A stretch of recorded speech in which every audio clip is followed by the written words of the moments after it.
This video is about factoring perfect square trinomial. So the objectives, at the end of this video, you should be able to factor perfect square polynomials. So what is PST? So may mga conditions tayo na kailangan i-consider bago natin masabi na ang isang trinomial ay isang perfect square trinomial. So 1, the first and last terms are parehong perfect squares. 2, yung signs of first term and last term ng ating trinomial, kailangan pareho silang positive. And number 3, the middle term is twice the product ng square root ng first and last terms natin. So number 1, in given trinomial, we have the first term, the middle term, and the last term.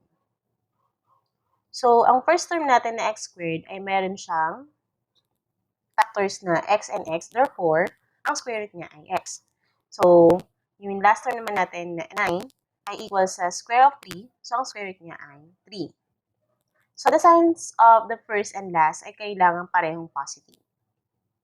And the middle term natin, kailangan mag-equal sa 2 times the square root ng first times the square root ng last. So, 2 times x times 3, which is equal to 6x. So, PST or not. So, let us determine whether the given trinomials is PST or not. So, for number 1, we have b squared minus 8b plus 16. So, PST or not? That's right. This is a PST. How about for number 2? 100 plus 50e plus e squared. PST or not? Correct. So, it is not a PST. Why? Because the middle term 50e is not equal to 2 times 10, which is equal to the square root of the 100, and e, which is the square root of the last term. So, 2 times 10 times e, kailangan 20e yung kanyang middle term. Number 3, we have 4d squared plus 20d plus 25. So, PST or not? That's right. So, PST. How about for number 4?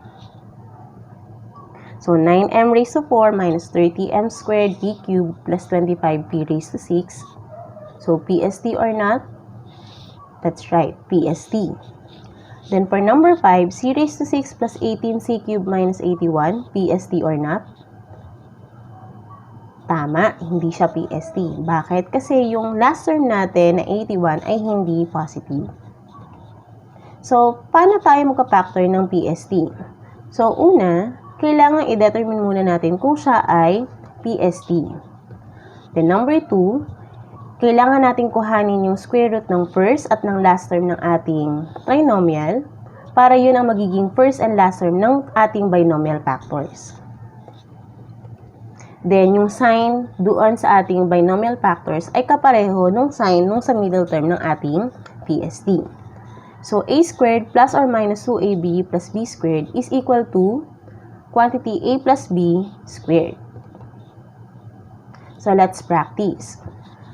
Factor natin si b squared minus 8b plus 16. So, sabi kanina, identify muna natin kung ito ay isang PST.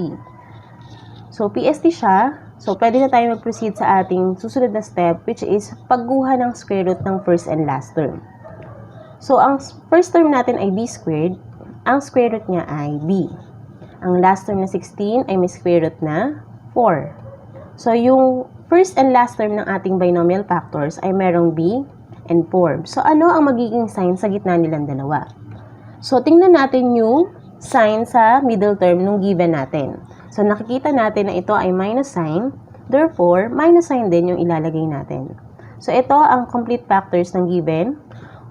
Quantity b minus 4 squared or quantity b minus 4 times quantity b minus 4.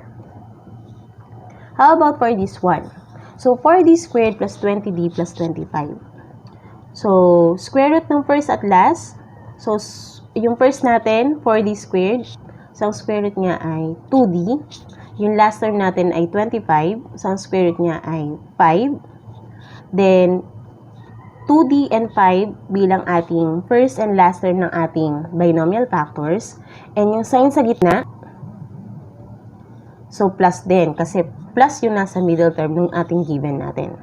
So yung factors niya, square of 2d plus 5, then quantity 2D plus 5 times quantity 2D plus 5. How about 9m raised to 4 minus 30m squared p cubed plus 25p raised to 6? So again, kuhanin natin yung square root ng first, which is 3m squared, at ng last, which is 5p cubed.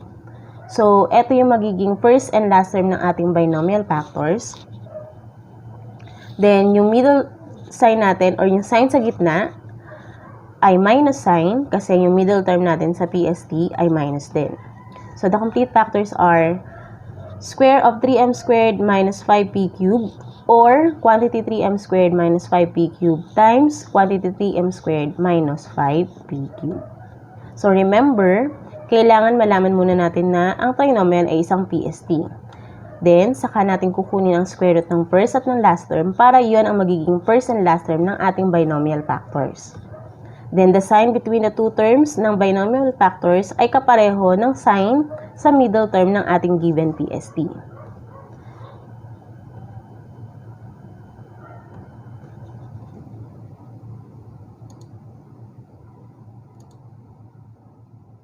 Ayun.